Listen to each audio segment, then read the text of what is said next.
सो hello दोस्तों, welcome to my channel revision class. तो आज की इस वीडियो में हम बिहार पुलिस के प्रैक्टिस सेट 3 को देखेंगे।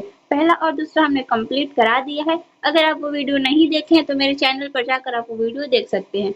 अगर आप मेरे वीडियो पर नए हैं तो वीडियो को लाइक एंड चैनल को सब्सक्राइब करना ना भूलें और एक प्यारा सा कमेंट जरूर छोड़ें। चलिए हम बिना देर करते वीडियो को स्टार्ट करते हैं। और आपका 22,000 पोस्ट आने की संभावना है, तो अच्छे से उसके लिए कम तैयारी करना शुरू कर दीजिए। चलिए हमारे इसमें पहला क्वेश्चन है, हमारे सौरमंडल के किस ग्रह को लाल ग्रह के रूप में जाना जाता है? तो आपका राइट आंसर हो जाएगा ऑप्शन सी, मंगल ग्रह को लाल ग्रह के रूप में जाना जाता है। चलिए हम इसका व्याख्या देखते हैं। तो सौरमंडल में मंगल ग्रह को लाल ग्रह के रूप में जाना जाता है। आयरन ऑक्साइड के कारण इसका रंग लाल है। मंगल ग्रह सूर्य से चौथा ग्रह और बुध के बाद सौरमंडल का दूसरा सबसे छोटा ग्रह है। यह अपनी दूरी पर 24 घंटे में एक पूरा चक्कर लगाता है। चलिए हमारा अगला क्वेश्चन है, और ये सारे क्वेश्चन आपके व्याख्या सहित क्वेश्चन हैं। चलिए हमारा अगला क्वेश्चन है, उच्चतम न्यायालय के मुख्य न्यायाधीश को उसके पद से हटाया जा सकता है। तो आपका राइट आंसर हो जाएगा ऑप्शन ए, महाभियोग के द्वारा उन्हें हटाया जा सकता है। चलिए हम इसका व्याख्या देखते हैं। तो उच्चतम न्यायालय के मुख्य न्यायाधीश को उसके पद से संसद द्वारा केवल विधि द्वारा स्थापित प्रक्रिया द्वारा हटाया जा सकता है। न्यायाधीश जांच अधिनियम 1968 सर्वोच्च न्यायालय के न्यायाधीशों को हटाने के संबंध में महाभियोग की प्रक्रिया का उपबंध करता है। राष्ट्रपति के आदेश से सर्वोच्च न्यायालय के न्यायाधीश को पद से हटाने के संबंध में पूरी प्रक्रिया का वर्णन किया गया है। इस आदेश को संसद के दोनों सदनों के विशेष बहुमत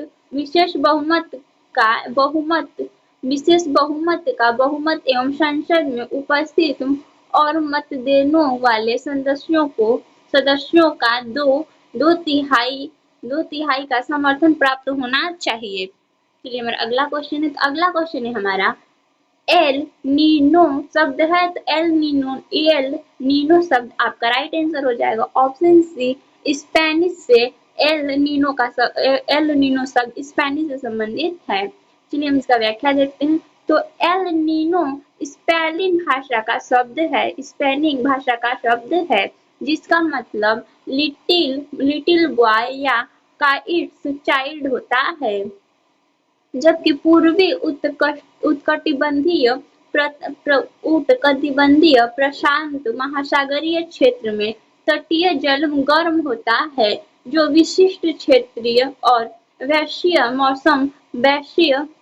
मौसम पैटर्न को बाधित करता है। चलिए हमारा अगला क्वेश्चन है हमारा, किसानों द्वारा एक वर्ष में 3 विभिन्न फसलें उगाने के पीछे मुख्य कारण है। आपका राइट आंसर हो जाएगा ऑप्शन ए, सुविकसित सिंचाई प्रणाली इसका मुख्य कारण है। तो चलिए हम इसका व्याख्या देखते हैं। तो किसानों द्वारा एक वर्ष में 3 विभिन्न फसलें उगाने के पीछे मुख्य कारण सुविकसित सिंचाई प्रणाली की उपलब्धता है। किसानों द्वारा उत्पादन बढ़ाने के लिए बहुफसलीय कृषि का प्रयोग किया जाता है। बहुफसलीय खेत का अर्थ है एक वर्ष के दौरान भूमि के एक टुकड़े पर एक से अधिक फसलें उगाना है। चलिए हमारा अगला क्वेश्चन है। तो अगला क्वेश्चन है, भारत का राष्ट्रपति बनने के लिए न्यूनतम आयु है। तो आपका राइट आंसर हो जाएगा ऑप्शन सी, 35 वर्ष है। चलिए हम इसका व्याख्या देखते हैं। तो भारतीय संविधान के अनुच्छेद 58 के तहत भारत का राष्ट्रपति बनने के लिए न्यूनतम आयु 35 वर्ष है। अनुच्छेद 58 के अनुसार राष्ट्रपति निर्वाचन होने वाले व्यक्ति को भारत का नागरिक होना चाहिए और उसका उम्र 35 वर्ष आयु होना चाहिए। आगे का व्याख्या देखते हैं। होना चाहिए और लोकसभा का सदस्य निर्वाचन होने के योग्य होना चाहिए और भारत सरकार या किसी राज्य सरकार के अधीन किसी लाभ पद पर नहीं होना चाहिए, परंतु इस परियोजना के लिए राष्ट्रपति या उपराष्ट्रपति या राज्यपाल या संघ अथवा किसी राज्य के मंत्री के पद को लाभ का पद नहीं समझा जाएगा। चलिए हमारा अगला क्वेश्चन है हमारा, के सीवान अध्यक्ष थे? तो आपका राइट आंसर हो जाएगा ऑप्शन बी, ISRO के अध्यक्ष थे। चलिए हम इसका व्याख्या देखते हैं। तो अंतरिक्ष वैज्ञानिक के सीवान इसरो यानी कि ISRO के पूर्व अध्यक्ष थे। इन्हें भारत के अंतरिक्ष कार्यक्रम के लिए क्रायोजेनिक इंजन के विकास में महत्वपूर्ण योगदान के लिए जाना जाता है। वर्तमान में इसरो के अध्यक्ष डॉक्टर एस सोमनाथ हैं। चलिए हमारा अगला क्वेश्चन है हमारे, भारत के प्रथम महिला राष्ट्रपति कौन है? तो आपका राइट आंसर हो जाएगा ऑप्शन डी प्रतिभा पाटिल जो है वो भारत की प्रथम महिला राष्ट्रपति हैं। चलिए हमारा इसका व्याख्या देखते हैं। तो भारत की प्रथम महिला राष्ट्रपति प्रतिभा देवी सिंह पाटिल हैं। उन्होंने 2007 से 2012 तक भारत के 12वें राष्ट्रपति के रूप में कार्य किया। वर्तमान में द्रौपदी मुर्मू भारत की दूसरी महिला राष्ट्रपति हैं जो 25 जुलाई 2022 को भारत की 15वीं राष्ट्रपति बनी हैं। चलिए हमारा अगला क्वेश्चन है हमारा, राजेंद्र सेतु किस नदी पर स्थित है? तो आपका राइट आंसर हो जाएगा ऑप्शन ए, गंगा नदी पर स्थित है। चलिए हम इसका व्याख्या देखते हैं।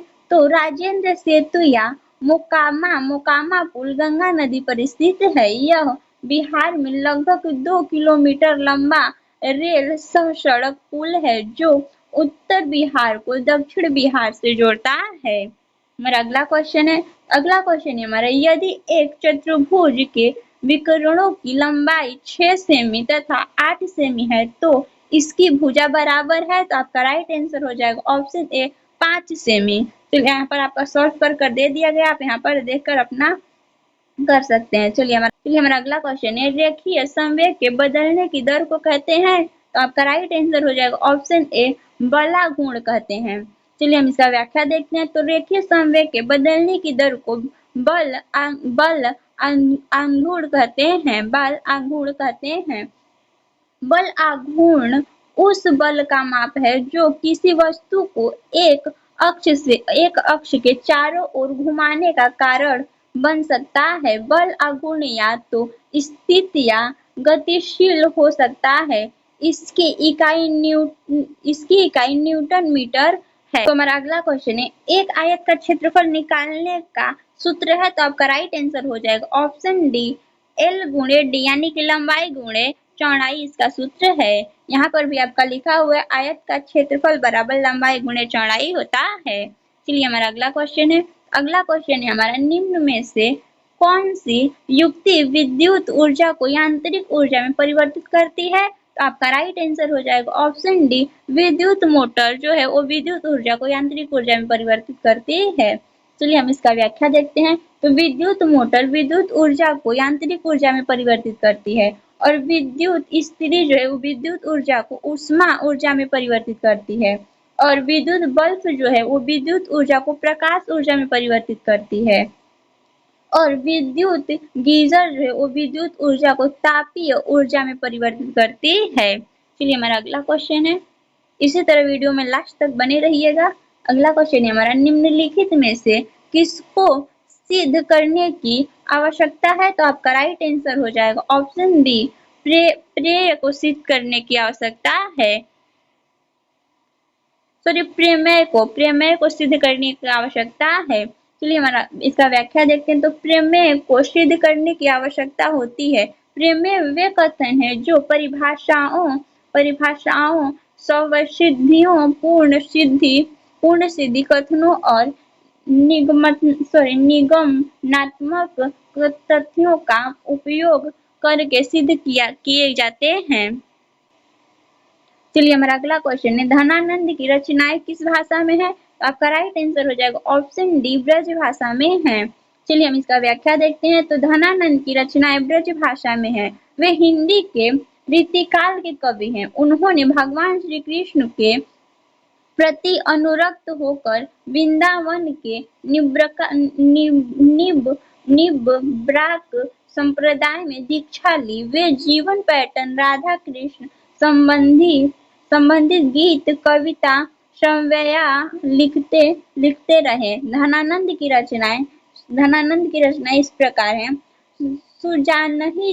सुजानहित और दूसरा है आपका कृपा कद निबंध और तीसरा है आपका वियोगवेली और चौथा है आपका परम महर्ष सावली आदि इनकी रचनाएं हैं।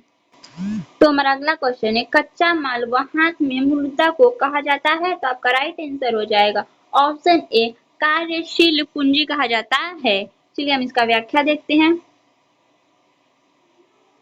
तो कच्चा माल व हाथ में मुद्रा को कार्यशील पूंजी कहा जाता है, जिसका उपयोग श्रमिक के वेतन का भुगतान करने और दिन प्रतिदिन के खर्च को पूरा करने के लिए किया जाना चाहिए।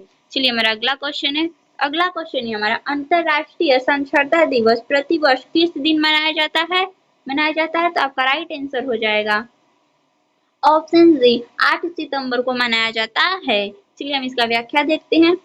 तो अंतरराष्ट्रीय साक्षरता दिवस प्रतिवर्ष 8 सितंबर को मनाया जाता है। इसका उद्देश्य शिक्षा को बढ़ावा देना और ज्यादा से ज्यादा लोगों को साक्षर होने के लिए जागरूक करना है। वर्ष 2022 की theme transforming literacy journey space है।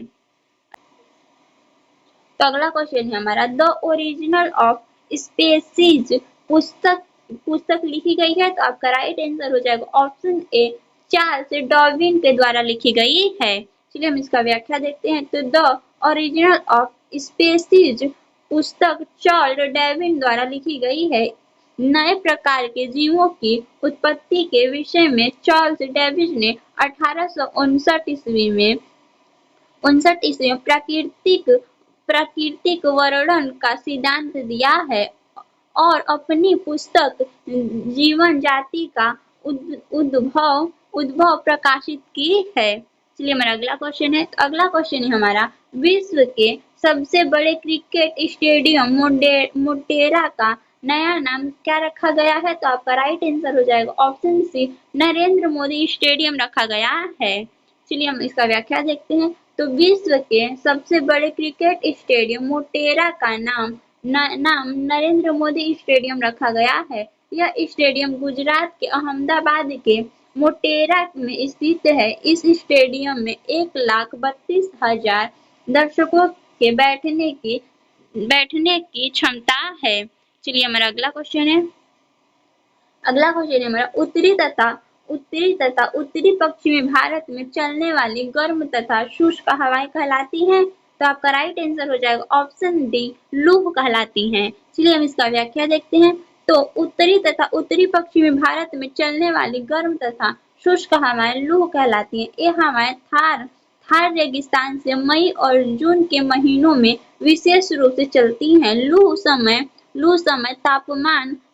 के समय तापमान जो होता है वो आपका तापमान 45 डिग्री सेल्सियस से 50 डिग्री सेल्सियस तक जा सकता है। इसके संपर्क में आने वाले समस्याएं आंखों में जलन, अचानक बेहोशी व अनंत रोगी की मौत तक हो जाती है।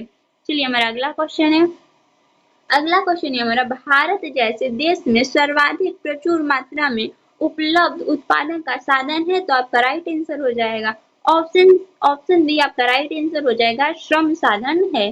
चलिए हम इसका व्याख्या देखते हैं। तो भारत जैसे देश में सर्वाधिक प्रचुर मात्रा में उपलब्ध उत्पादन का साधन श्रम है। वस्तु और सेवाओं का उत्पादन 4 प्रमुख कारणों से प्रभावित होता है। पहला है पूंजी, दूसरा है श्रम, तीसरा है भूमि और चौथा है यदमिता। उद्योग के लिए कुशल श्रमिकों की संख्या गतिशील है तथा जनसंख्या अधिक होने के कारण बड़ी बड़ी संख्या में उपलब्ध है। चलिए हमारा अगला क्वेश्चन है। तो अगला क्वेश्चन है हमारा अग्नि। अग्नि का विशेषण शब्द है तो आपका राइट आंसर हो जाएगा ऑप्शन सी आग्नेय इसका विशेषण शब्द है। चलिए हम इसका व्याख्या देखते हैं। तो अग्नि का विशेषण शब्द आग्नेय है। विशेषण संज्ञा या सर्वनाम के रूप में गुण संख्या मात्रा परिणाम आदि की विशेषता बताता है। चलिए हमारा अगला क्वेश्चन है। अगला क्वेश्चन है हमारा देश की प्रथम महिला मुख्य निर्वाचन आयुक्त थी तो आपका राइट आंसर हो जाएगा option C V S Rama Devi इसकी निर्वाचन आयुक्त थी। चलिए हम इसका व्याख्या देखते हैं। तो देश की प्रथम महिला मुख्य निर्वाचन आयुक्त वी.एस. राव देवी थी।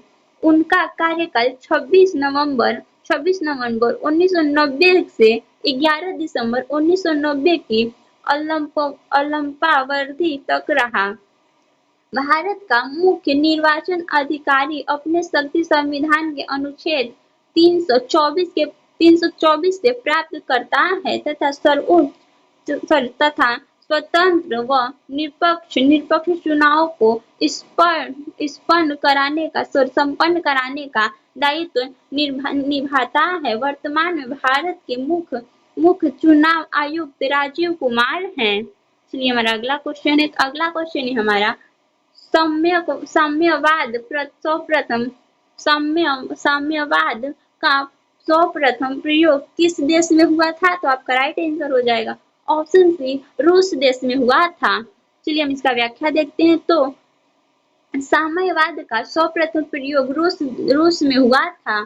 साम्यवाद समाजवाद की परम परिणति है। साम्यवाद एक ऐसा सामाजिक एवं राजनीतिक दर्शक है जो राजनीतिक संस्थानों के विश्लेषण एवं मूल्यांकन तथा मानव की पहचान और उनके कल्याण के लिए समुदाय के महत्व पर जोर देता है।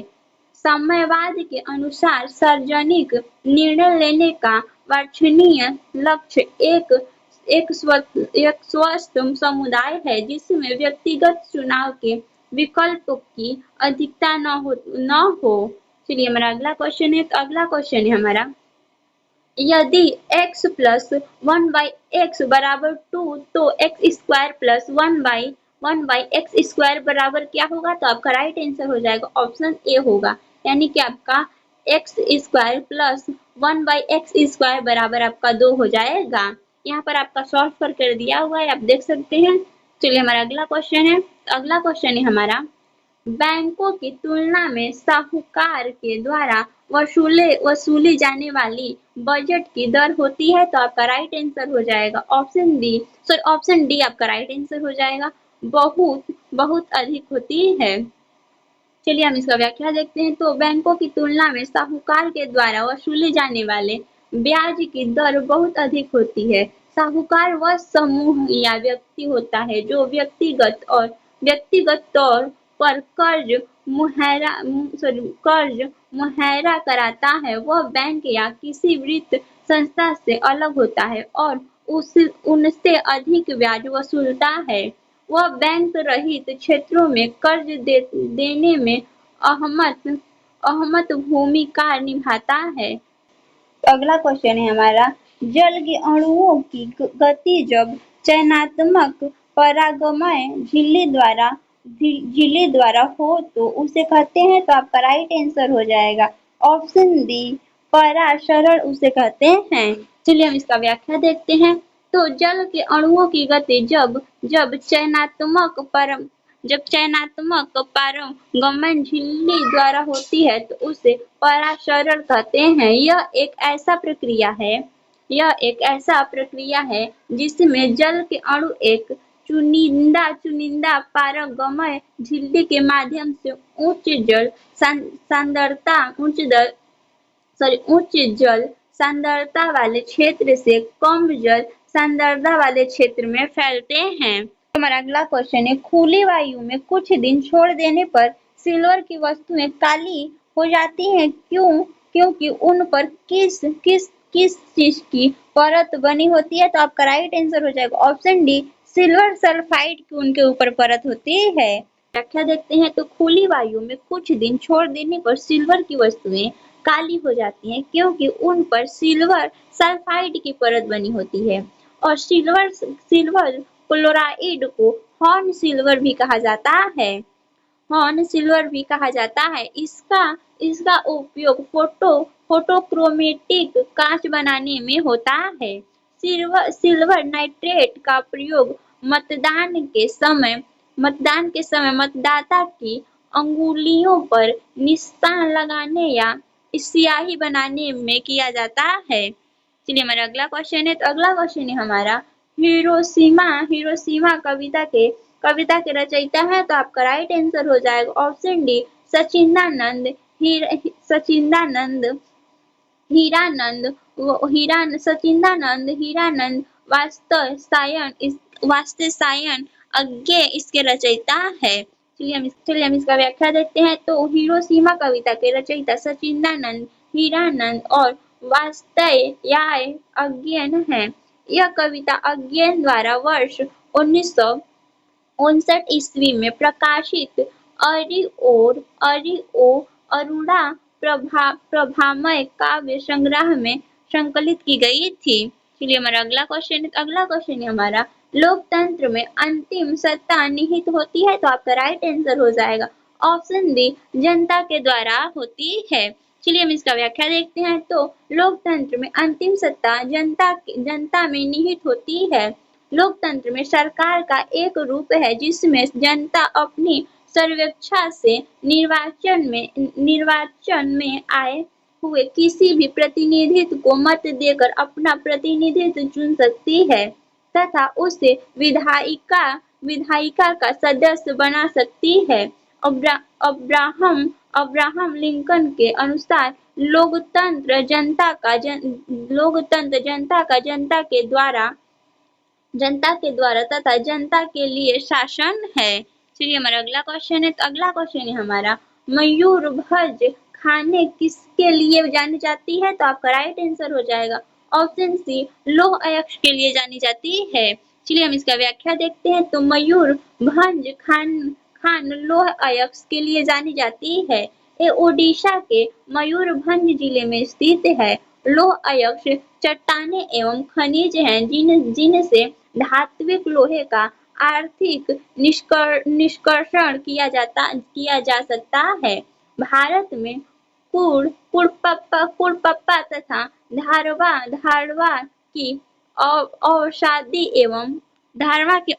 एवं आग्नेय शैली में लौह अयस्क की प्राप्ति होती है। इसमें मैग्नेटाइट, हेमेटाइट और सिलेराइट एवं लिमोनाइट प्रमुख लौह अयस्क हैं।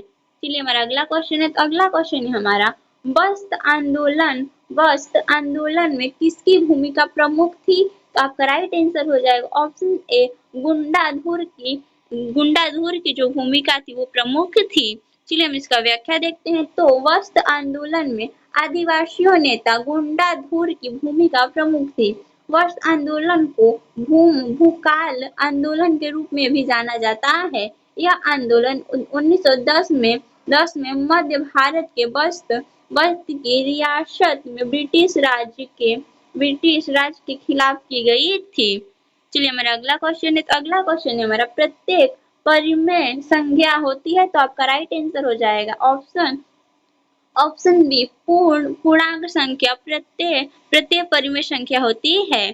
चलिए हम इसका व्याख्या देखते हैं। तो प्रत्येक परिमेय संख्या एक पूर्णांक संख्या होती है जिसका संख्या को p/q के रूप में लिखा जा सकता है। उन्हें परिमेय संख्या कहते हैं। चलिए हमारा अगला क्वेश्चन है। तो श्वेत क्रांति निम्नलिखित में से किसके अधिक उत्पादन से संबंधित है? तो आपका राइट आंसर हो जाएगा ऑप्शन सी, दूध उत्पादन से संबंधित है। चलिए हम इसका व्याख्या देखते हैं। तो श्वेत क्रांति दूध के अधिक उत्पादन से संबंधित है। इसे ऑपरेशन फर्ल्ड के नाम से भी जाना जाता है। ऑपरेशन फर्ल्ड 1970 में प्रारंभ हुआ था। डॉक्टर वर्गीज वर्गीज कुरियन भारत में श्वेत क्रांति के जनक के रूप में प्रसिद्ध एक सामाजिक उद्यमी थे जिनके जिनके विलियन लीटर आइडिया ऑपरेशन फंड ने डेयरी फार्मिंग को भारत के सबसे बड़े आत्मनिर्भर व्यवसाय और सबसे बड़े ग्रामीण रोजगार क्षेत्र में बदल दिया। राष्ट्रीय डेयरी अनुसंधान संस्था का मुख्यालय करनाल यानी कि करनाल के हरियाणा में स्थित है। चलिए हमारा अगला क्वेश्चन है, अमेरिका के स्वतंत्रता संग्राम के नेता कौन थे? तो आपका राइट आंसर हो जाएगा ऑप्शन डी, वासी घटक थे। चलिए हम इसका व्याख्या देखते हैं। तो अमेरिका के स्वतंत्र संग्राम के नेता जॉर्ज वाशिंगटन थे। अमेरिकी क्रांति एक वैचारिक और राजनैतिक क्रांति थी। अमेरिका स्वतंत्रता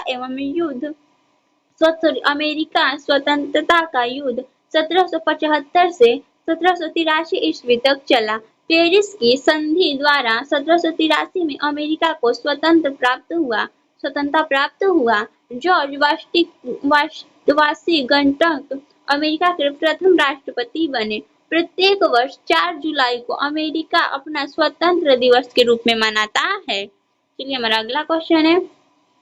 तो अगला क्वेश्चन है हमारा, भारत के सीएजी की नियुक्ति कौन करता है? तो आपका राइट आंसर हो जाएगा ऑप्शन बी, राष्ट्रपति करते हैं। सीएजी का फुल फॉर्म होता है नियंत्रण एवं महालेखा परीक्षण। चलिए हमारा अगला इसका व्याख्या देखते हैं। तो भारत के नियंत्रण एवं महालेखन परीक्षण सीएजी की नियुक्ति राष्ट्रपति करता है। भारतीय संविधान के अनुच्छेद 148 के अनुसार भारत एक नियंत्रक एवं महालेखा परीक्षा होगा जिसकी नियुक्ति राष्ट्रपति द्वारा की जाएगी। नियंत्रक एवं महालेखा परीक्षा के कार्य एवं शक्ति का अनुच्छेद 149 से अनुच्छेद 151 में निहित है। नियंत्रक एवं महालेखा परीक्षा समस्त वित्तीय प्रणाली पर नजर रखता है तथा कार्यपालिका के वित्तीय आदान प्रदान का औचित्य एवं अनौचित तथ्य है औचित्य एवं अनौचित तथ्य है। चलिए हम अगला क्वेश्चन देखते हैं। तो अगला क्वेश्चन है हमारा, 15वीं शताब्दी में कौन से व्यापारिक शब्द से पहले हिंदी चीन पहुंचे? तो आपका राइट आंसर हो जाएगा ऑप्शन ए, पुर्तगाली पहुंचे थे। चलिए हम इसका व्याख्या देखते हैं। तो 15वीं शताब्दी में हिंद चीन पहुंचने वाले सबसे पहले व्यापारिक पुर्तगाली थे। इनके पश्चात डच, उसके बाद अंग्रेज, फिर उसके बाद डेनिश तथा उसके बाद फ्रांसीसी का आगमन हुआ।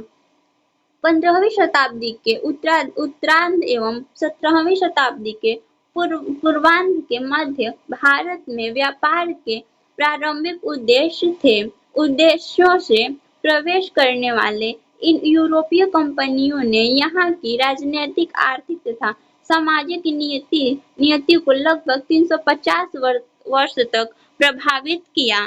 चलिए हमारा अगला क्वेश्चन है। तो अगला क्वेश्चन है हमारा, एशिया का सबसे स्वच्छ गांव किस राज्य में स्थित है? तो आपका राइट आंसर हो जाएगा ऑप्शन सी, मेघालय में स्थित है। चलिए हम इसका व्याख्या देखते हैं। तो एशिया का सबसे स्वस्थ गांव माल्यानंग भारत के मेघालय राज्य में पूर्व खासी हिल्स जिले में स्थित है। वर्ष 2003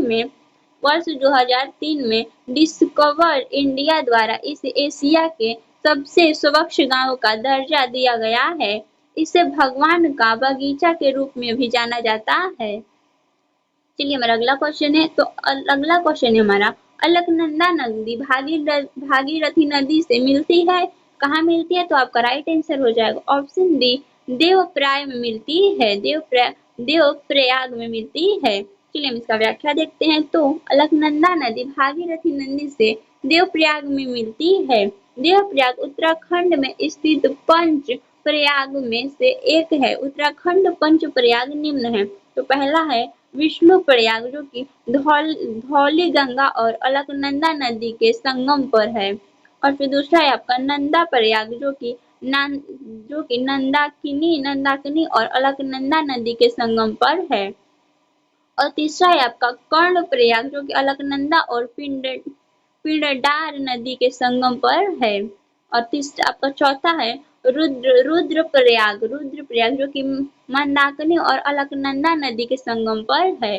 और आपका पांचवा है देव प्रयाग जो कि भागीरथी नदी और अलकनंदा नदी के संगम पर है।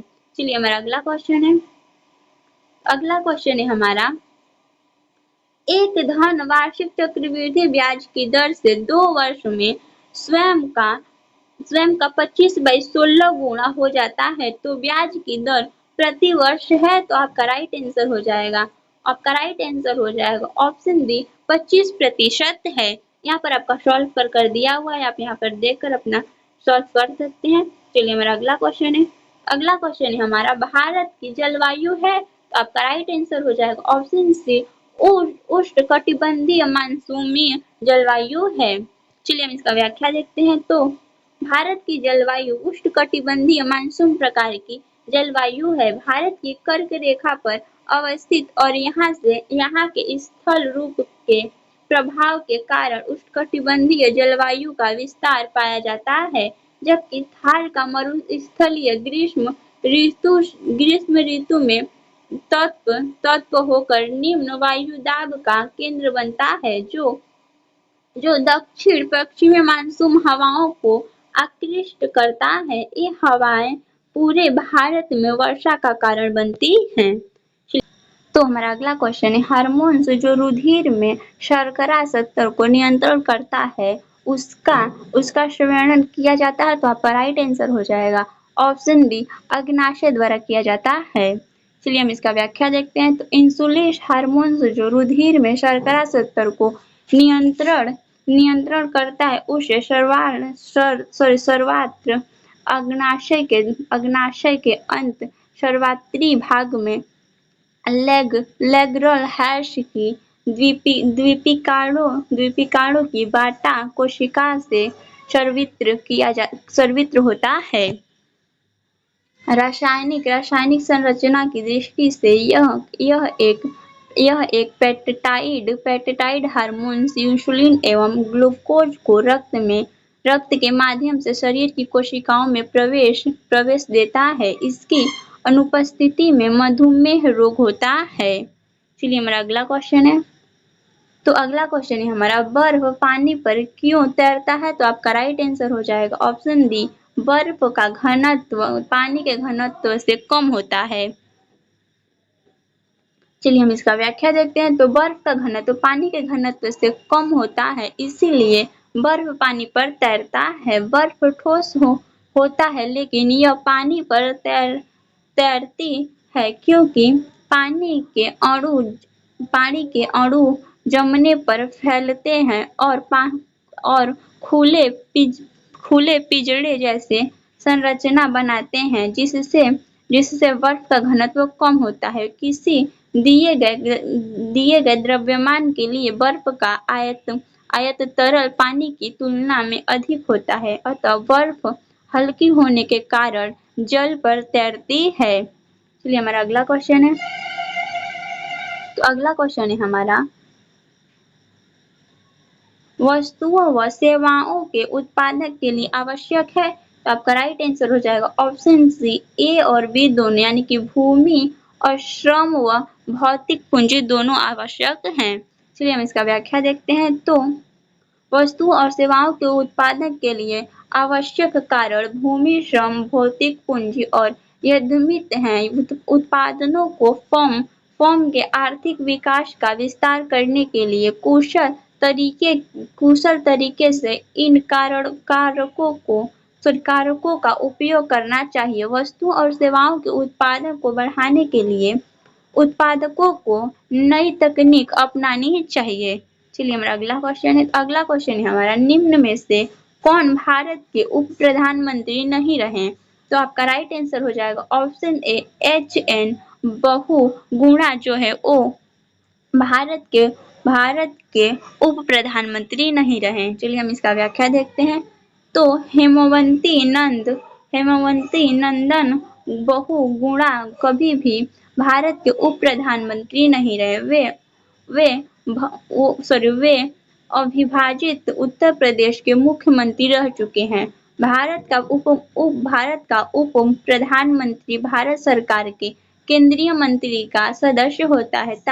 तकनीकी रूप से यह एक संवैधानिक पद नहीं है। भारत के पहले पहले उप प्रधानमंत्री सरदार वल्लभ भाई पटेल थे।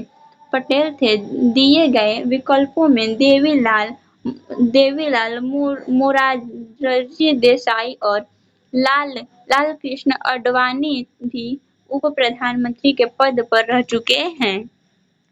चलिए हमारा अगला क्वेश्चन है। तो अगला क्वेश्चन है हमारा, भारत में मीठे पानी की सबसे बड़ी झील है। तो आपका राइट आंसर हो जाएगा ऑप्शन ए वुलर झील है। चलिए हम इसका व्याख्या देखते हैं। तो भारत में मीठे पानी की सबसे बड़ी झील वुलर झील है। यह भारत के केंद्र शासित प्रदेश जम्मू कश्मीर में स्थित है। यहाँ पर आपका झील का नाम दिया, यहाँ पर आपका प्रदेश दिया हुआ है। तो भीमताल झील आपका उत्तराखंड में है। लोकटक झील आपका झील जो मणिपुर में, और नैनीताल झील जो आपका वो भी उत्तराखंड में है। चलिए हमारा अगला क्वेश्चन है। तो अगला क्वेश्चन है हमारा, प्रतिध्वनि सुनाई देती है। तो आपका राइट आंसर हो जाएगा ऑप्शन डी, ध्वनि तरंगों के परावर्तन के कारण आपकी प्रतिध्वनि जो सुनाई देती है। चलिए हम इसका व्याख्या देखते हैं। तो ध्वनि तरंगों के परावर्तन के कारण प्रतिध्वनि जो सुनाई देती है, जो प्रत्यक्ष ध्वनि के कुछ देर बाद श्रोता के कानों तक पहुंचती है। सामान्य मूल ध्वनि और परावर्तित ध्वनि के बीच कम से कम 0.1 सेकेंड का अंतराल होता है। प्रतिध्वनि सुनने के लिए अवरोध की ध्वनि स्रोत से न्यूनतम दूरी ध्वनि द्वारा तय की गई कुल दूरी की आधी अथवा 17.2 मी अवश्य होनी चाहिए। 2 एम जो अवश्य होनी चाहिए, यानी कि 2। अगला क्वेश्चन है हमारा, निम्नलिखित में से युधिष्ठिर का सही संधि विक्षेपण है। तो आपका राइट आंसर हो जाएगा ऑप्शन ए युद्ध प्लस स्थिर, जो कि आपका युधिष्ठिर का सही संधि है। चलिए हम इसका व्याख्या देखते हैं। तो युधिष्ठिर का सही संधि विक्षेपण युद्ध प्लस स्थिर है। इसमें व्यंजक संधि है। व्यंजन तथा व्यंजन या स्वर्ण के मेल से जो विकार उत्पन्न होता है उसे व्यंजक संधि कहते हैं। चलिए हमारा अगला क्वेश्चन है, कालिंदी कुल कदम की डारण में रेखांकित पद का अर्थ है। तो आपका राइट आंसर हो जाएगा ऑप्शन सी, यमुना है। चलिए हम इसका व्याख्या देखते हैं। तो कालिंदी कुल कदम की डारण में कालिंदी का अर्थ यमुना है। यमुना के अन्य पर्यायवाची शब्द रवित नया, भानुजा, फिर कालगंगा, कृष्णा,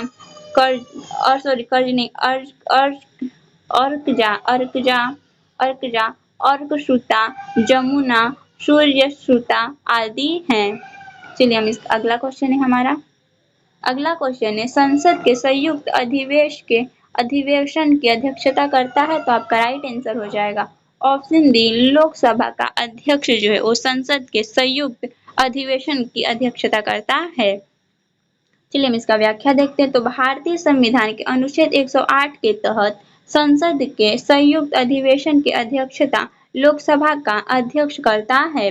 किसी विधेयक पर संसद के दोनों सदनों लोकसभा तथा राज्यसभा के मध्य गतिरोध की स्थिति में संविधान द्वारा संयुक्त बैठक की व्यवस्था की गई है। संयुक्त बैठक को राष्ट्रपति द्वारा बुलाया जाता है। चलिए हमारा अगला क्वेश्चन है। अगला क्वेश्चन है हमारा, निम्नलिखित में से किस विकल्प में विलोम शब्द सुमेलित नहीं है। तो आपका राइट आंसर हो जाएगा ऑप्शन बी, उन्मूल और समूल, जो कि वो सुमेलन नहीं है। चलिए हम इसका व्याख्या देखते हैं। तो दिए गए विकल्पों में उन्मुख और सम्मुख विलोम शब्द युग्म सुमेलित नहीं है। उन्मूल का विलोम विमुख होता है। तो हमारा अगला क्वेश्चन है, साइंटिक अम्ल मुक्त के रूप में होता है? तो आपका राइट आंसर हो जाएगा ऑप्शन डी, नींबू में होता है। चलिए हम इसका व्याख्या देखते हैं। तो साइंटिक अम्ल मुक्त अम्ल के रूप में नींबू में मौजूद होता है। इसका एक विशिष्ट खट्टा स्वाद होता है। नींबू में एक एक एस्कॉर्बिक एसिड भी पाया जाता है, जिसे आमतौर पर विटामिन सी के रूप में जाना जाता है। इमली में टार्टरिक एसिड तथा दूध में लैक्टिक एसिड तथा सेव में मौलिक एसिड पाया जाता है।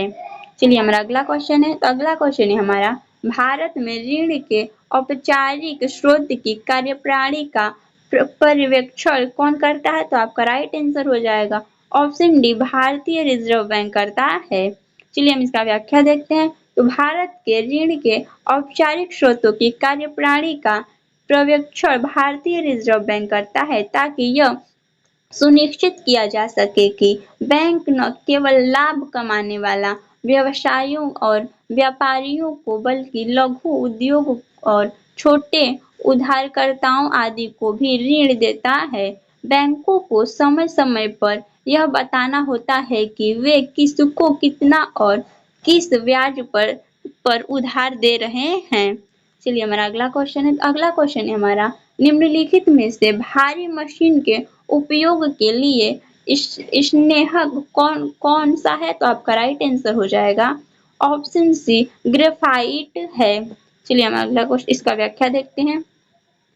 तो भारी मशीन के उपयोग के लिए स्नेहक के रूप में ग्रेफाइट चूर्ण का प्रयोग किया जाता है।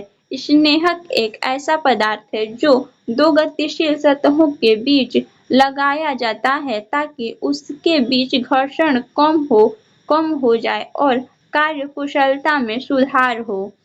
ग्रेफाइट स्टेलिक काले रंग का चमकदार पदार्थ होता है। यह कार्बन का अपरूप है।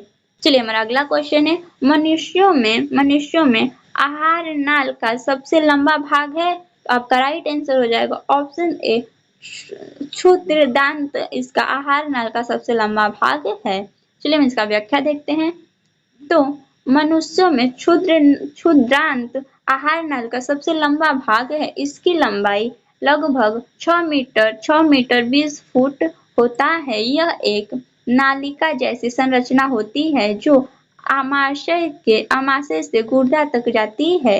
यह अधिकतम पाचन के लिए उत्तरदायी होती है। यह 3 भागों में विभाजित है। पहला आपका हो जाएगा गृहिणी, दूसरा हो जाएगा आपका लंबी और कुंडलित जेजुनम, और तीसरा आपका हो जाएगा अत्यधिक कुंडलित इलियम, जो बड़ी आंत में खुलती है। चलिए अगला क्वेश्चन है हमारा, अगला क्वेश्चन है, वस्तु शब्द का बहुवचन रूप क्या होगा? तो आपका राइट आंसर हो जाएगा ऑप्शन डी, वस्तुएं इसका बहुवचन रूप होगा। चलिए हम इसका व्याख्या देखते हैं। तो वस्तु शब्द का बहुवचन रूप वस्तुएं होता है। संज्ञा के रूप में किसी व्यक्ति या वस्तु के एक या एक से अधिक होने वाली उसे वचन कहते हैं। हिंदी व्याकरण में 2 वचन होते हैं। पहला एक वचन और दूसरा बहुवचन होते हैं। चलिए हमारा अगला क्वेश्चन है, तो मधुबनी लोक चित्र शैली किस राज्य में लोकप्रिय है? तो आपका राइट आंसर हो जाएगा ऑप्शन सी, बिहार राज्य में लोकप्रिय है। चलिए हम इसका व्याख्या देखते हैं। तो मधुबनी लोक चित्र शैली बिहार राज्य में लोकप्रिय है। इसका मुख्य केंद्र बिहार के मधुबनी जिले का जितवारपुर गांव है। इस चित्रकला शैली में कैनवास पर रामायण के दृश्य और हिंदू देवी देवताओं के चित्र चित्रित किए जाते हैं। मधुबनी पेंटिंग की प्रसिद्ध कलाकार महासुंदरी देवी हैं। चलिए हमारा अगला क्वेश्चन है। तो अगला क्वेश्चन है हमारा, हिमालय पर्वत की उत्तरी पर्वतमाला का नाम है? तो आपका राइट आंसर हो जाएगा ऑप्शन ए, हिमांदी उत्तरी पर्वतमाला का नाम है। चलिए हम इसका व्याख्या देखते हैं। तो हिमांदी पर्वत की उत्तरी पर्वतमाला को हिमालय पर्वत की उत्तरी पर्वतमाला को हिमांदी या हिमालय के नाम से जाना जाता है। महान हिमालय विश्व की सबसे ऊंची चोटियों से युक्त सबसे निरंत सीमा है, जिसकी औसत ऊंचाई 6000 मीटर है। इसकी प्रमुख चोटी जैसे एवरेस्ट, नंदा देवी, कंचनजंगा और अन्नपूर्णा आदि है। तो हमारा अगला क्वेश्चन है, किसे फायरेस्ट मैन ऑफ इंडिया कहा जाता है? तो आपका राइट आंसर हो जाएगा ऑप्शन सी, जादव पाई को कहा जाता है। चलिए हम इसका व्याख्या देखते हैं। तो जादव मेलाई पाई को फायरेस्ट मैन ऑफ इंडिया कहा जाता है। वे एक पर्यावरणविद और जोरहाट के वानिकी कार्यकर्ता हैं। उन्होंने ब्रह्मपुत्र नदी के एक सैलबार पर पेड़ लगाया और उन्हें जंगल में बदल दिया। यह जंगल माजुली द्वीप पर स्थित है और इस जंगल का नाम इनके नाम पर मोलाई वन रखा गया है। अगला क्वेश्चन है हमारा। अगला क्वेश्चन है, ग्रहों की गति का संचालन होता है? तो आपका राइट आंसर हो जाएगा ऑप्शन डी, केपलर के नियम द्वारा होता है। चलिए हम इसका व्याख्या देखते हैं। तो ग्रहों की गति का संचालन केपलर के नियम द्वारा होता है। केपलर के अनुसार सभी ग्रहों की कक्षा दीर्घवृत्ताकार होती है तथा सूर्य इस कथन के नाभिक पर होता है। केपलर के ग्रहों की गति के तीन नियम इस प्रकार हैं। चलिए हमारा पहला नियम है इसमें, ग्रह की सूर्य से मिलने वाली रेखा समान समयांतराल में समान क्षेत्रफल तय करती है। दूसरा है, ग्रह द्वारा सूर्य की परिक्रमा के कक्षीय अवधि का वर्ग उसके अर्ध दिग्अक्ष के घन के समानुपाती होती है। तीसरा है आपका, किसी ग्रह की कक्षीय अवधि का वर्ग उस कक्ष के अर्ध मुख्य अक्ष के घन समानुपाती होता है। तो हमारा अगला क्वेश्चन है, दो अस्थि आपस में एक दूसरे से किससे जुड़ी होती हैं? तो आपका राइट आंसर हो जाएगा ऑप्शन डी, स्नायु से जुड़ी होती हैं। चलिए हम इसका व्याख्या देखते हैं। तो दो अस्थि आपस में एक दूसरे से स्नायु द्वारा जुड़ी होती हैं। स्नायु एक रेशेदार संयोजित ऊतक होता है जो दो हड्डियों को जोड़कर एक जोड़ बनाता है। कांडरा मांसपेशिया को हड्डी से जोड़ता है। पेशिया से जोड़ने का काम प्रावड़ी करती है। अगला क्वेश्चन है हमारा। अगला क्वेश्चन है, प्रति 1000 पुरुष में महिलाओं की संख्या कहलाती है? तो आपका राइट आंसर हो जाएगा ऑप्शन ए, लिंगानुपात कहलाती है। चलिए हम इसका व्याख्या देखते हैं। तो प्रति 1000 पुरुषों में महिलाओं की संख्या लिंगानुपात कहलाती है। भारत में मात्र केरल और पुडुचेरी में पुरुषों की तुलना में अधिक महिलाएं हैं। वर्ष 2011 की जनगणना के अनुसार भारत में लिंगानुपात 943 है। तो अगला क्वेश्चन है हमारा, सर्व शिक्षा अभियान का उदय है? तो आपका राइट आंसर हो जाएगा ऑप्शन सी, 6 से 14 वर्ष आयु समूह के सभी बच्चों को प्रारंभिक शिक्षा देने का। चलिए हम इसका व्याख्या देखते हैं। तो सर्व शिक्षा अभियान का उद्देश्य प्रारंभिक शिक्षा सार्वभौमिक बनाना तथा 6 से 14 वर्ष की आयु के सभी बच्चों को संबद्ध तरीके से मुफ्त और अनिवार्य शिक्षा प्रदान करना है। इसकी शुरुआत वर्ष 2001 में हुई थी तथा वर्ष 2018 में इसे राष्ट्रीय शिक्षा मिशन में विलीन कर दिया गया था। अगला क्वेश्चन है हमारा। अगला क्वेश्चन है, यदि दो कण एक दूसरे के पूरक हो तो प्रत्येक कण है? तो आपका राइट आंसर हो जाएगा ऑप्शन सी, एक न्यून कण होंगे। चलिए हम इसका व्याख्या देखते हैं। तो यदि दो कण एक दूसरे के पूरक हो तो प्रत्येक कण एक न्यून कण होगा। चलिए हमारा अगला क्वेश्चन है। अगला क्वेश्चन है हमारा, खोजी गई प्रथम जीवाणु रोधक थी, तो आपका राइट आंसर हो जाएगा ऑप्शन ए पेनिसिलिन, जो कि जीवाणु रोधक थी, एंटीबायोटिक थी, जीवाणु रोधक एंटीबायोटिक थी। चलिए हम इसका व्याख्या देखते हैं। तो सर्वप्रथम खोजी गई जीवाणु रोधक एंटीबायोटिक पेनिसिलिन थी। इसकी खोज वर्ष 1928 ईस्वी में स्कॉटिश चिकित्सक वैज्ञानिक एलेक्जेंडर फ्लेमिंग ने की थी। यह पेनिसिलिन कवक से प्राप्त होता है, जिसे पेनिसिलिन नोटेटम भी कहा जाता है। अगला क्वेश्चन है हमारा, सौर सेल बनाने के लिए कौन सा पदार्थ उपयोग किया जाता है? तो आपका राइट आंसर हो जाएगा ऑप्शन सी सिलिकॉन पदार्थ उपयोग किया जाता है। चलिए हम इसका व्याख्या देखते हैं। तो सौर सेल बनाने के लिए सिलिकॉन पदार्थ का उपयोग किया जाता है। सौर सेल को बनाने में अर्धचालकों का प्रयोग किया जाता है, जैसे सिलिकॉन, कैडमियम और गैलियम सेलेनाइड आदि। सौर सेल प्रकाश आदि का प्रयोग किया जाता है। सौर सेल प्रकाश विद्युत प्रभाव के द्वारा सूर्य का प्रकाश के किसी अन्य स्रोत से ऊर्जा प्राप्त करती है। अगला क्वेश्चन है हमारा, मूल्य एक रूपांतरित है, तो आपका राइट आंसर हो जाएगा ऑप्शन ए मूल्य है, मूल्य से रूपांतरित है। चलिए हम इसका व्याख्या देखते हैं। तो मूल्य एक रूपांतरित मूल्य है। मूल्य तर्करूपी जड़ है। खाद्य पदार्थों के भंडार के लिए मूसला जड़ मार्शल हो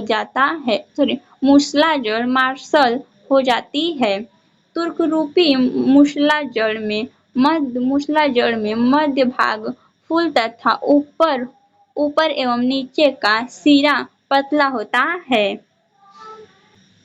तो हमारा अगला क्वेश्चन है, भारत में है, तो आपका राइट आंसर हो जाएगा ऑप्शन सी बहुदलीय व्यवस्था है। भारत में कौन सी व्यवस्था है? तो बहुदलीय व्यवस्था है। चलिए हम इसका व्याख्या देखते हैं। तो भारत में बहुदलीय लोकतंत्र की व्यवस्था का प्रावधान है। बहुदलीय व्यवस्था में राजनीतिक दल निर्वाचन प्रक्रिया के अभिन्न अंग होते हैं। मूलतः भारतीय संविधान में राजनीतिक दलों का कोई उल्लेख नहीं था। 92वें संविधान संशोधन अधिनियम 1985 द्वारा संविधान में 10वीं अनुसूची जोड़कर राजनीतिक दलों को संवैधानिक मान्यता दी गई है। चलिए हमारा अगला क्वेश्चन है हमारा, एक वृक्ष की हत्या कविता के रचनाकार है। तो एक वृक्ष की हत्या कविता के रचनाकार आपका राइट आंसर हो जाएगा ऑप्शन डी कुंवर नारायण, जो कि एक वृक्ष की हत्या कविता के रचयिता हैं।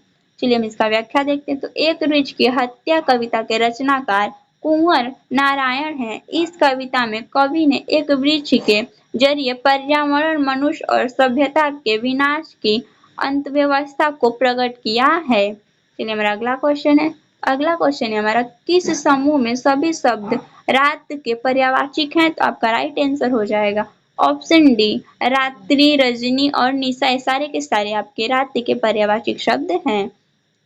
चलिए हम इसका व्याख्या देखते हैं। तो रात्रि, रजनी, निशा, विभावरी, राका, यामिनी, निशीथ, शबरी, निशिभिनी आदि। ये सारे के सारे जो आपके हैं वो रात्रि के पर्यायवाची शब्द हैं, रात के पर्यायवाची शब्द हैं। चलिए हमारा अगला क्वेश्चन है, 1907 में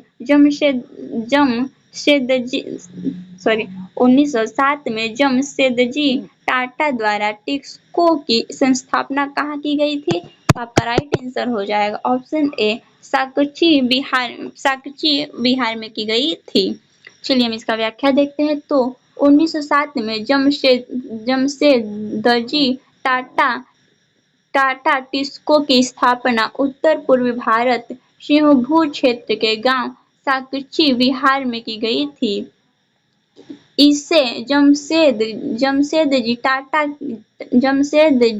टाटा ने इस नियोजन इस्पात शहर के स्थान के रूप में चुना था जो 1919 में जमशेदपुर बन गया। वर्तमान में यह झारखंड राज्य में स्थित है। चलिए हमारा अगला क्वेश्चन है हमारा 2011 की जनगणना के अनुसार भारतवर्ष में अधिकतम जनसंख्या वाला घनत्व राज्य है। अधिकतर जनसंख्या घनत्व वाला राज्य है तो आपका राइट आंसर हो जाएगा ऑप्शन सी बिहार राज्य है। चलिए हम इसका व्याख्या देखते हैं।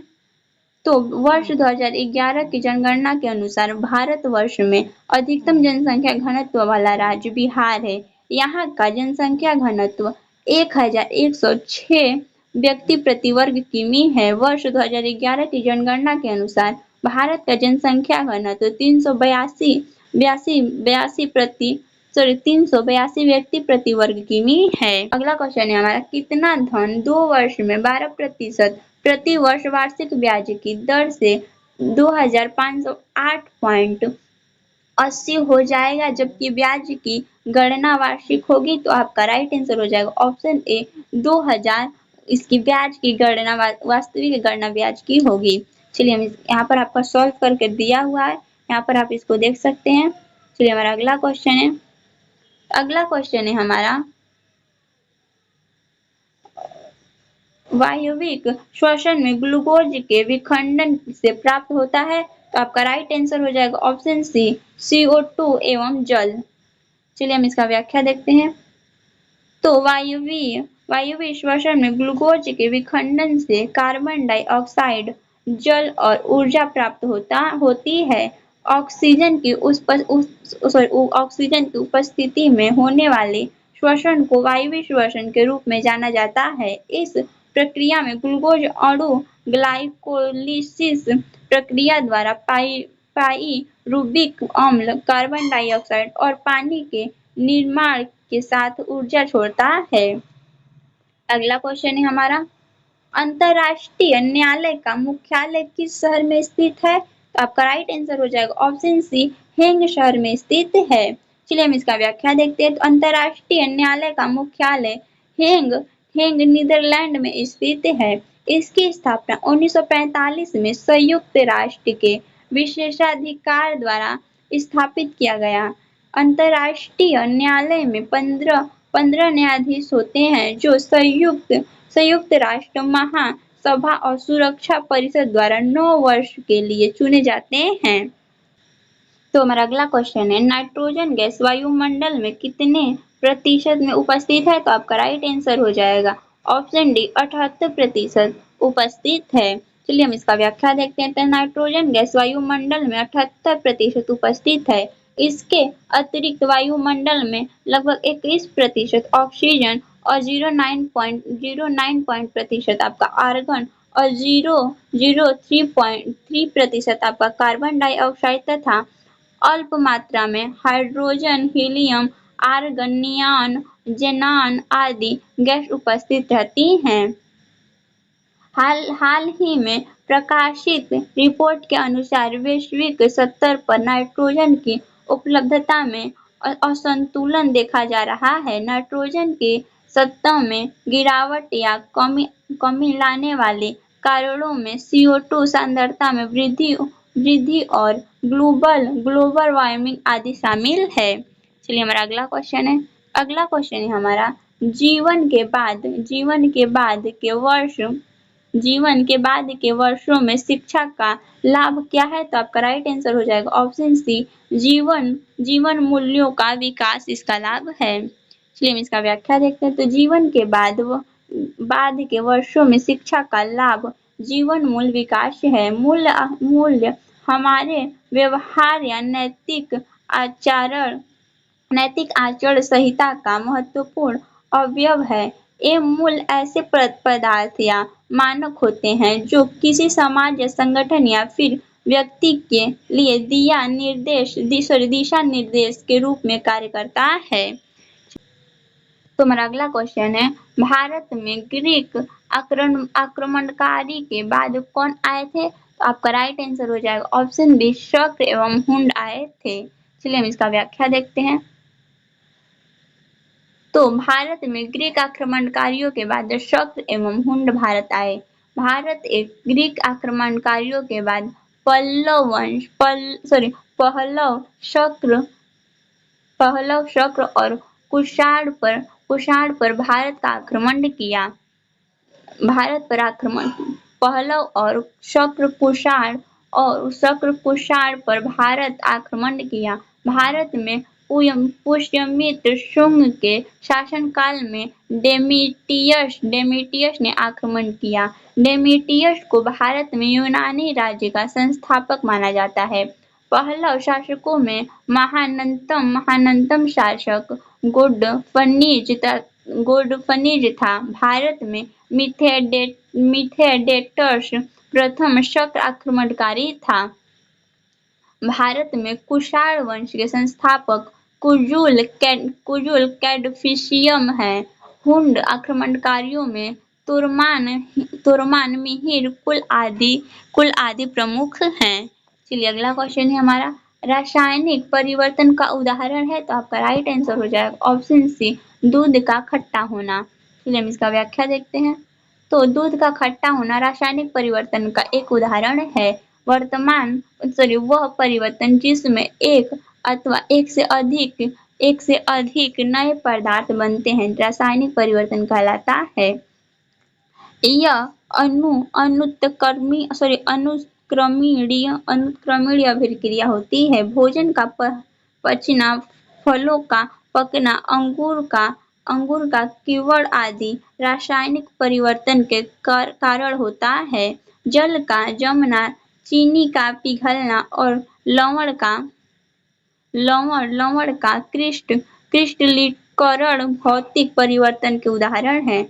इसमें किसी पदार्थ के भौतिक गुणों में परिवर्तन होता है। पदार्थ के आकार, माप, रंग और अवस्था जैसे गुण भौतिक गुण कहलाते हैं। चलिए अगला क्वेश्चन है हमारा। तो अगला क्वेश्चन है, निम्नलिखित में से कौन सी रबी फसल नहीं है? तो आपका राइट आंसर हो जाएगा ऑप्शन डी, ज्वार जो है वो कि आपके रबी फसल नहीं है। अगला चलिए हम इसका व्याख्या देखते हैं। तो गेहूं, सरसों और चना रबी फसल है, जबकि ज्वार आपका खरीफ फसल है। रबी, यहाँ पर रबी फसल को शीत ऋतु में अक्टूबर से दिसंबर के मध्य बोया जाता है और ग्रीष्म ऋतु में अप्रैल से जून के मध्य काटा जाता है। जबकि खरीफ फसल को देश के विभिन्न क्षेत्रों में मानसून आगमन के साथ बोया जाता है और सितंबर अक्टूबर में काटा जाता है। इसी मुख्य फसल चावल, मक्का, ज्वार, बाजरा, तूर, मूंग, उड़द, कपास, जूट, मूंगफली और सोयाबीन शामिल है। तो हमारा अगला क्वेश्चन है, एमनेस्टी इंटरनेशनल है, तो आपका राइट आंसर हो जाएगा ऑप्शन सी, मानव अधिकारी संगठन है। चलिए हम इसका व्याख्या देखते हैं। तो एमनेस्टी इंटरनेशनल एक मानव अधिकारी संगठन है। एमनेस्टी इंटरनेशनल की स्थापना 1961 ईस्वी में ब्रिटिश वकील पीटर वेस्टेन और एरिक बेकर द्वारा की गई थी। इसका मुख्यालय लंदन में है। यह मानवाधिकार की रक्षा करने वाला एक अंतर्राष्ट्रीय स्वयंसेवी संस्था है। अगला क्वेश्चन है हमारा, बारदौली सत्याग्रह में मुख्य भूमिका किसने निभाई थी? तो आपका राइट आंसर हो जाएगा ऑप्शन ए, सरदार वल्लभ भाई पटेल ने इसमें मुख्य भूमिका निभाई थी। चलिए इसका व्याख्या देखते हैं। तो बारदौली सत्याग्रह में मुख्य भूमिका सरदार वल्लभ भाई पटेल ने निभाई थी। भारतीय स्वतंत्रता संग्राम के दौरान वर्ष 1928 में गुजरात में किसान आंदोलन का नेतृत्व सरदार वल्लभ भाई पटेल ने किया, जिस बारदौली सत्याग्रह के नाम से जाना जाता है। उस समय प्रांतीय सरकार ने किसानों के लगान में 30% तक की वृद्धि कर दी थी। पटेल ने इस लगान का जमकर विरोध किया। इस आंदोलन की सफलता के बाद वहां की महिलाएं के कहने पर महात्मा गांधी ने सरदार वल्लभ भाई पटेल को सरदार की उपाधि प्रदान की। तो हमारा अगला क्वेश्चन है, जीडीपी से तात्पर्य है, तो आपका राइट आंसर हो जाएगा ऑप्शन बी, संकर घरेलू उत्पाद आपका जीडीपी से तात्पर्य है। इसका व्याख्या देखते हैं। तो जीडीपी से तात्पर्य संकर घरेलू उत्पादक है। संकर घरेलू उत्पाद एक निर्दिष्ट अवधि के दौरान देश के भीतर उत्पादित वस्तु और सेवाओं का अंतिम मौद्रिक मूल्य है। भारत में सकल घरेलू उत्पाद में योगदान मुख्य रूप से 3 व्यापक क्षेत्र कृषि, उद्योग और सेवाओं में बांटा गया है। जीडीपी को बाजार की कीमतों पर मापा जाता है और गणना के लिए एक आधार वर्ष होता है। चलिए अगला क्वेश्चन है हमारा, अलम पे बेरोजगारी तब होती है जब लोग अपनी क्षमता से कम काम करते हैं। आपका राइट आंसर हो जाएगा ऑप्शन सी। चलिए हमारा इसका व्याख्या है, अलम पे बेरोजगारी तब होती है जब लोग अपनी क्षमता से कम काम करते हैं। कभी कभी एक व्यक्ति किसी आर्थिक गतिविधियों में संलग्न होते हैं, परंतु वह उसे उसकी योगदान और प्रयास के अनुसार पूर्ण रोजगार नहीं दे पाते। इस प्रकार यह एक ऐसी स्थिति है जिसमें कोई व्यक्ति रोजगार युक्त होता है लेकिन इच्छित क्षमता के अनुरूप नहीं। अतः बेरोजगारी न होते हुए भी अलम बेरोजगारी प्राय उपलब्ध रोजगार के लिए प्रतियोगिता करता है। अगला क्वेश्चन है हमारा, संतोष यादव अपनी महाविद्यालयी शिक्षा कहाँ से प्राप्त की थी? तो आपका राइट आंसर हो जाएगा ऑप्शन बी, जयपुर से प्राप्त की थी। चलिए इसका व्याख्या देखते हैं। तो संतोष यादव अपनी महाविद्यालयी शिक्षा जयपुर से प्राप्त की थी। संतोष यादव एवरेस्ट पर्वत पर 2 बार चढ़ने वाले विश्व की प्रथम महिला हैं। इनका जन्म भारत के हरियाणा राज्य में हुआ था। माउंट एवरेस्ट पर चढ़ाई करने वाली विश्व की प्रथम महिला जुनको ताबेही थी। चलिए अगला क्वेश्चन है हमारा, अगला क्वेश्चन है, भारत में पहला भूमिगत रेलवे कहाँ बनाया गया था? तो आपका राइट आंसर हो जाएगा ऑप्शन डी, कोलकाता में बनाया गया था। चलिए इसका व्याख्या देखते हैं। तो भारत में पहला भूमिगत रेलवे कोलकाता में यानी कि मेट्रो ट्रेन कोलकाता में बनाया गया था। यह दक्षिणेश्वर से गरिया के पास कवि सुभाष मेट्रो स्टेशन तक फैला हुआ है। इसकी कुल लंबाई 31.365 किमी है, जिसमें 26 स्टेशन और 15.70 किमी भूमिगत खंड है। अगला क्वेश्चन है हमारा, अमेरिका में नागरिक अधिकार आंदोलन किसके द्वारा शुरू किया गया था? तो आपका राइट आंसर हो जाएगा option A, Martin Luther king junior के द्वारा शुरू किया गया था। चलिए हम इसका व्याख्या देखते हैं। तो संयुक्त राज्य अमेरिका में नागरिक अधिकार आंदोलन मार्टिन लूथर किंग जूनियर द्वारा वर्ष 1954 से 1968 के मध्य शुरू किया गया था। यह आंदोलन अफ्रीका से अमेरिकियों के खिलाफ नस्लीय भेदभावपूर्ण कानूनों के खिलाफ एक आंदोलन था। अगला क्वेश्चन है हमारा, किस घटना ने राष्ट्रवाद की अवधारणा को जन्म दिया? तो आपका राइट आंसर हो जाएगा ऑप्शन बी, फ्रांस की क्रांति ने राष्ट्रवाद को जन्म दिया। अगला इसका व्याख्या है, राष्ट्रवाद की अवधारणा को जन्म फ्रांस की क्रांति ने दिया। फ्रांसीसी क्रांतियों से पहले फ्रांस एक ऐसा राज्य था जिसके प्रमुख भूभाग पर एक निरंकुश राजा का शासन था। फ्रांसीसी क्रांति का नारा स्वतंत्रता, समानता और विश्व बंधुत्व ने राजनीति को अभिजात्यवर्गीय परिवेश से बाहर कर उसे अखबारों में सड़क और सर्वसाधारण की वस्तु बना दिया। 19वीं शताब्दी तक आते आते परिणाम युगांत क्रांति सिद्ध हुई। अगला क्वेश्चन है हमारा, बिस्मिल्लाह खान कौन सा वाद्य यंत्र बजाते थे? तो आपका राइट आंसर हो जाएगा बिस्मिल्लाह खान जो थे वो आपके शहनाई वाद्य यंत्र बजाते थे। इसमें आपका राइट आंसर ऑप्शन सी हो जाएगा। चलिए इसका व्याख्या देखते हैं। तो उस्ताद बिस्मिल्लाह खान भारत के प्रखंडता शहनाई वादक थे। वर्ष 2001 में उन्होंने भारत के सर्वोच्च सम्मान भारत रत्न सम्मान किया गया था। अगला क्वेश्चन है हमारा, देश का प्रथम नागरिक होता है? तो आपका राइट आंसर हो जाएगा ऑप्शन डी, राष्ट्रपति होता है। चलिए इसका व्याख्या देखते हैं। तो देश का प्रथम नागरिक राष्ट्रपति होता है। वह संघ की कार्यपालिका शक्ति का प्रधान होता है। संविधान के राष्ट्रपति का पद सर्वोच्च गरिमा और प्रतिष्ठा वाला है। भारतीय संविधान के अनुच्छेद 52 में प्रावधान है कि भारत का एक राष्ट्रपति होगा। अगला क्वेश्चन है हमारा, निम्नलिखित में से कौन सी संख्या श्रेणी 5.11.17.23 के बाद है? तो आपका राइट आंसर हो जाएगा ऑप्शन ए, 305 है। यहाँ पर आपका सॉल्व कर दिया हुआ है, आप यहाँ पर देख सकते हैं। चलिए अगला क्वेश्चन है हमारा, अगला क्वेश्चन है 10,000 का 1,000 वर्ष के लिए 10% प्रति वर्ष की चक्रवृद्धि ब्याज की दर से ज्यादा ब्याज छमाही दे है तो धन है? तो आपका राइट आंसर हो जाएगा ऑप्शन ए, 11,576.25 है। चलिए हम इसके यहाँ पर आपका सॉल्व कर दिया हुआ है, तो आप यहाँ पर देख सकते हैं। चलिए मेरा अगला क्वेश्चन है, प्रथम विश्व युद्ध का तत्कालीन कारण क्या था? तो आपका राइट आंसर हो जाएगा ऑप्शन बी, ऑस्ट्रियान के राजकुमार की हत्या। चलिए हम इसका व्याख्या देखते हैं। तो प्रथम विश्व युद्ध के तत्कालीन कारण ऑस्ट्रियान के राजकुमार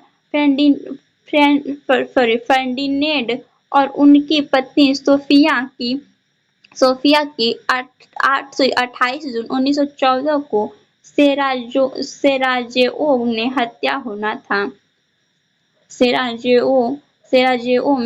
होना था। प्रथम विश्व युद्ध 1914 से 1918 ईस्वी के बीच लड़ा गया था। प्रथम विश्व युद्ध के समापन पर पेरिस शांति सम्मेलन का आयोजन 1919 में हुआ था। अगर आपको वीडियो अच्छी लगे तो प्लीज वीडियो को लाइक एंड चैनल को सब्सक्राइब करना ना भूलें।